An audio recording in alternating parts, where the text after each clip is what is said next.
안녕하세요. 템플턴의 유튜브 방송입니다. 시장이 오래간만에 월요일날 오면서 지금 바이든 정부가 지금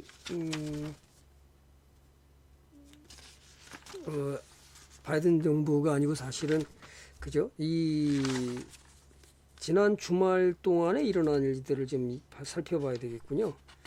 어, 무슨 일이냐면 일단 그 테이퍼 링에 대한 공식화가 페드에서 내년 말 금리 올려야 된다. 일부 의원의 얘기입니다. 지금 이번에 그 페드에서는 그 테이퍼링이 11월 정도 예정되어 있다고 그러는데요. 2021년 어, 원래 2020년 6월부터 국채 800억 달러와 그 다음에 주택 저당 채권인 MBS 이것을 매입해서 유동성을 공급해 왔는데요. 그것이 이제 8월 달에 일단 그 고용 지수를 보고 결정을 해서 늦어도 11월 달 정도면 테이퍼링을 서서히 줄여나가는 전략으로 가서 내년 11월에 1년 동안에서 멈추고요. 내년 11월이 지나서 금리를 내년 말 정도 금리를 올려다는 일부 견해가 있는 반면에 또 내년이 끝나고 후년 상반기부터 금리를 올릴 가능성이 있다라는 얘기를 이제 나오기 시작했습니다. 그래서 지난번에도 제가 끊임없이 여러분들한테 그 말씀을 드렸던 게 뭐였었냐면 이 테이퍼링에 대해서는 지수를 갖다 그 급격히 만약에 시장을 갖다가 급격하게 무슨 위험을 준다든지 그런 상황은 아니다. 기준금리를 계속 올려가도 마찬가지고요. 아직은 그런 상황이 아니다 그랬는데도 불구하고 시장은 그 약세의 반응을 보이면서 열흘 동안 지수를 떨어뜨렸죠. 네, 열흘 동안 그 지수를 떨어뜨렸습니다. 그래서 종목들이 많이 조정을 받았지만 결국 또 하나, 둘, 셋. 지금 4번 정도 올라갔나요? 음봉을 빼고 나서 4번 정도 지금 반등, 오늘도 10% 반등을 했는데요. 자, 이런 거를 보면서 여러분들이 어떤 문제가 생기느냐. 테이퍼링은 사실은 그렇게 시장을 갖다 붕괴시킬 정도의 그런 문제가 되는 게 아닙니다. 저는 끊임없이 얘기를 했었고요.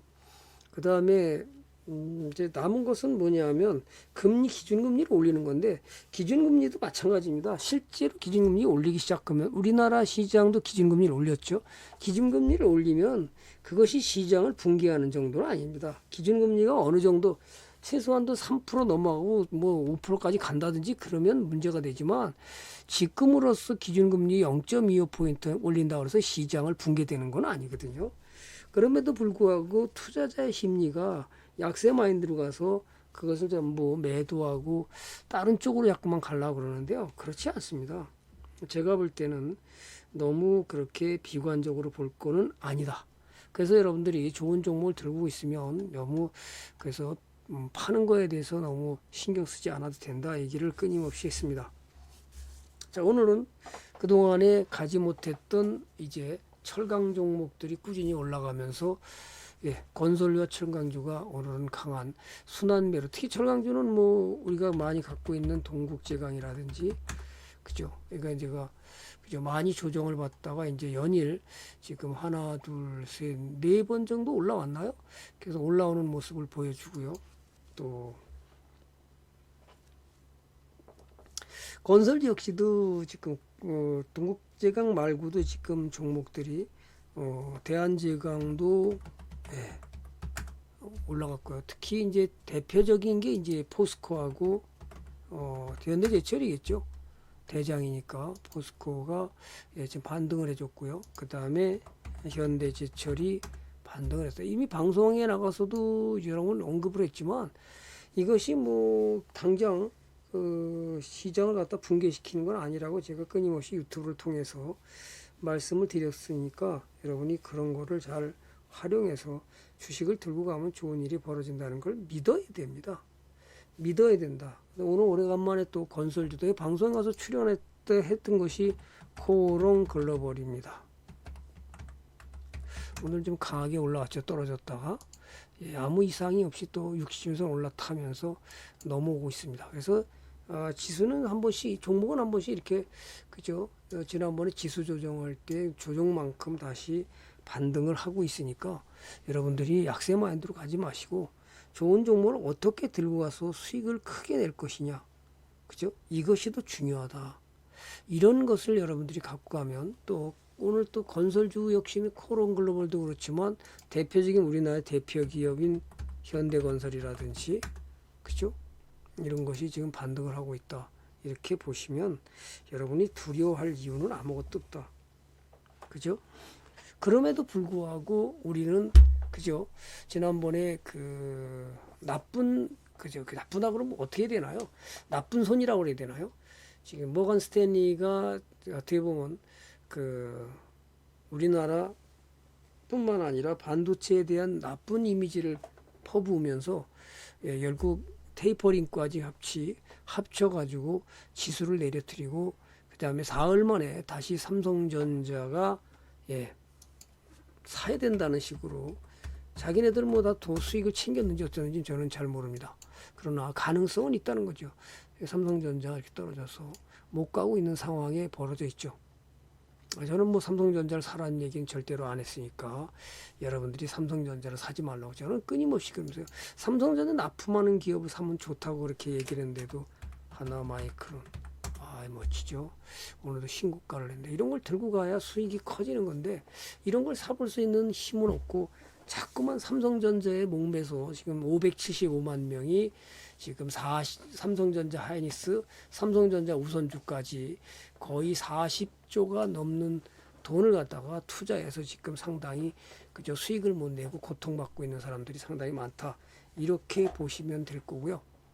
자, 삼성전자는 어쨌든 그랬고 그 다음에 삼성전자에 납품하는 기업을 사시면 될 것 같고요. 자, 오늘은 그래서 철강주하고 건설주가 좀 강한 상승을 했고요. 그 다음에 이제 그래서 이제 이것뿐만 아니라도 여러분들이 신원종합계열이라든지 그래서 3기 신도시가 이제 동계 본격적으로 되니까 이게 좀 강하게 상한가를 갔습니다. 거기다가 지금 그 3기 신도시가 어떻게 되냐면 국토부에서 의왕시, 군포시, 안산시, 화성시, 진안시의 신도시, 세종시대도 물론 택지를 보급하지만 이것이 수도권의 신규 공공택지 위치가 그죠? 예. 고양 창릉, 인천 계양, 부천 대장, 광명 시흥, 남양주 왕숙, 그 다음에 하남 교산 이런 것들이 이제 다시 또 신도시 가능성이 높아서 이것들이 어떻든 아파트 공급을 해서 그 다음에 가격을 얼마나 조정나게 만들지는 모르지만 건설주가 오늘은 강하게 나갔다는 거죠. 이것이 이것만 나간 건 아니고요. 그래서 건설주가 전체적으로 오늘은 상당히 강하고요. 이것이 여러분들 투자에서 상당히 좋은 모습을 보이지 않을까 그렇게 보고요. 그 다음에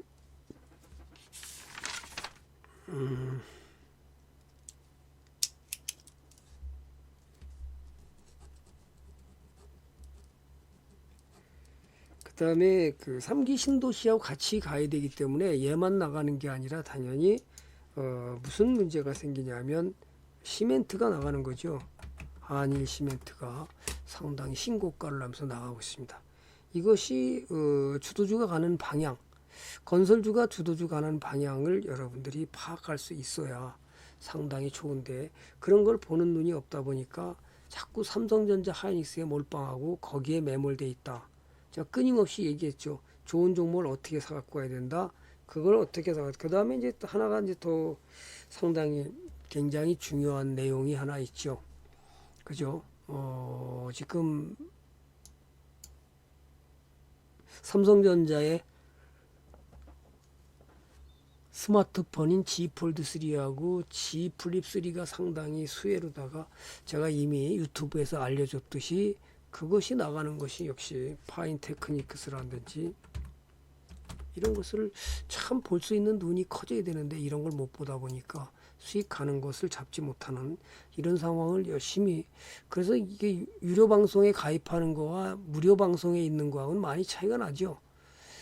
그래서 갑자기 뭐 오늘도 우리 유료원이 그죠? 어떤 종목이었더라. 그 이상한 종목 사서 손실을 그냥 너무 크게 가져가고 자르지도 못하는 것이 이런 것들, 예를 들어서 내추럴 엔도텍 이런 걸 써서도 40 손실 나가지고 지금 물려서, 그래서 몇백만 원, 500만 원 정도 날라간다고, 또 상한가 나간다고 추천을 받아가지고 지금은 정지돼서 팔지도 못하고 제가 그죠 400만 원이 물려 있습니다. 그래서 팔지도 못하고 언제 해결될지도 모르는 상황으로 가고 있습니다. 여러분들이 돈을 벌지 못하면요, 그래서 사지 말아야 되는 거예요. 그죠? 뉴로스도 마찬가지죠. 이런 것들을 여러분들이 자꾸만 사가지고 아무것도 모르는 상태에서 기업을 분석해 보면 이게 돈이 아니거든요. 그죠?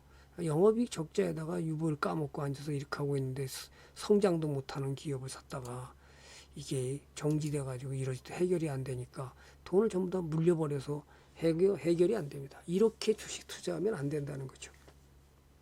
자, 그러면 왜 이런 문제가 생기냐? 기본적 분석이라는 것은 뭐냐면요. 기본적 분석이라는 건 뭐죠?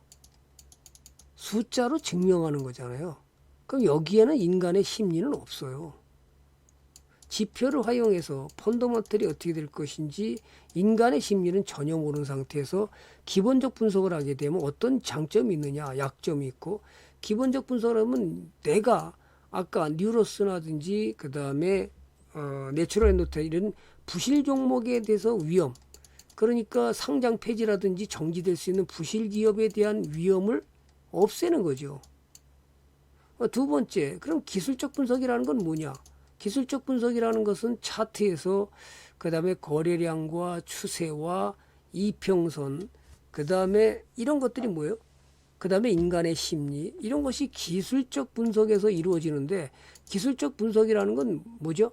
주가의 매수, 그죠? 시장 방향이 어떻게 될 것인지, 종목이 어떤 방향으로 갈지 해서 차트를 보고 기술적 분석을 해서 여러분이 그 분석을 하게 되면 인간의 심리가 있으니까 심리를 통해서 여러분들이 연구하고 이것을 매수 타임을 적절한 매수 타임으로다가 추세를 따라서 얼마나 수익을 낼 것이냐, 이런 것만 있을 뿐이지 이 기업이 망할지 아니면 떨어질지 알 수 있는 건 아무것도 없다라는 거죠.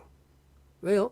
방향만 제시할 뿐이지 이 기업이 부실해서 망할 기업인지 아닌지 지표에 나타나지 이 기술적 분석에는 알아낼 수가 없다는 거죠. 다만 이제 장점이 상대방의 심리를 그죠? 잘 파악할 수 있으니까 상당히 좋은 거죠. 이런 장단점이 있기 때문에 여러분들은 한쪽으로만 치우치지 말고 이거를 어떻게 해다 비벼라. 퓨전 해야 됩니다. 그죠? 예. 퓨전을 해야 되죠. 비벼가지고 어떻게 해요? 이것도 보고 이것도 두 가지를 볼 수 있어야 되지. 이거 하나만 보고 이거 안 보고 이거 안 보고 이거 하나만 보고 이렇게 하면 안 된다는 거예요. 그럼 어떤 일이 벌어지는가요? 내가 부실 기업을 사서 상장 폐지의 위험성이 생기는 거고, 좋은 종목에 대한 여러분이 믿음이 갈 수 있는 종목을 고르지 못하기 때문에 상당히 어려움을 겪을 수 있으니까 여러분이 기본적 분석과 기술적 분석을 동시에 같이 해보고 그 다음부터 그렇게 해서 기업을 망하지 않을 기업을 매수하고 펀더멘털이 기업의 영업이익이 커지고 미래 영업이익도 커질 기업을 매수해서 언제 지표를 보고 기술적 분석으로 적절한 매매 타이밍을 통해서 여러분이 매수해 놨다면 그것을 엉덩이로 버티는 뭐죠? 시간 여행을 하게 되면 좋은 수익을 가져오고 그것이 부자 되는 기름길이라는 것을 여러분은 잊어서는 안 되는 거예요. 따라서 한쪽만 가지면 날개가 두 개가서 날아갈 새가 날개 한쪽지 없으면 어떻게 되겠습니까? 못 올라가잖아요. 따라서 여러분들은 기본적 지표와 기술적 분석을 동시에 해서 올바른 종목을 매수한 다음에 그 다음에 여러분이 뭐죠? 심리적으로 사업을 벌리면 그것이 수익이 커지는 겁니다. 이거를 안 하고 이것만 하면 또 여기만 하다 보면 여러분들은 반드시 힘든 상황이 올 수 있으니까 그래서 많은 전설적인 투자자 역시도 기본적 분석을 안 해서 기업이 망했었다. 차트 분석하니까 부실 종목을 가졌기 때문에 망했다. 이런 얘기가 나오는 겁니다. 여러분 반드시 어떤 종목을 어떻게 매수해서 갈지를 반드시 공부한 이후에 두 가지 그죠? 기본적 분석과 기술적 분석을 동시에 해서 투자를 적절히 비벼버리면 여러분이 투자에서 어려움을 겪지 않고 멀리 가서 엉덩이로 버틸 수 있는 힘이 생기는 겁니다. 그 다음부터는요, 여러분의 돈은 그냥 따라오는 겁니다. 아, 급등상한가. 그런 대부분이 부실 종목들이 급등상한가를 잘 줍니다. 그런 거 따라가느니 급등상한가 하면 급락으로 떨어지기 때문에 위험한 겁니다. 꾸준히 서서히 가는 종목이 여러분을 부자로 만들어준다는 거 절대로 우리는 잊지 말자. 그것이 여러분이 부자 된다는 걸 가져가면 결국은 투자로 인해서 수익은 저절로 따라오는 겁니다.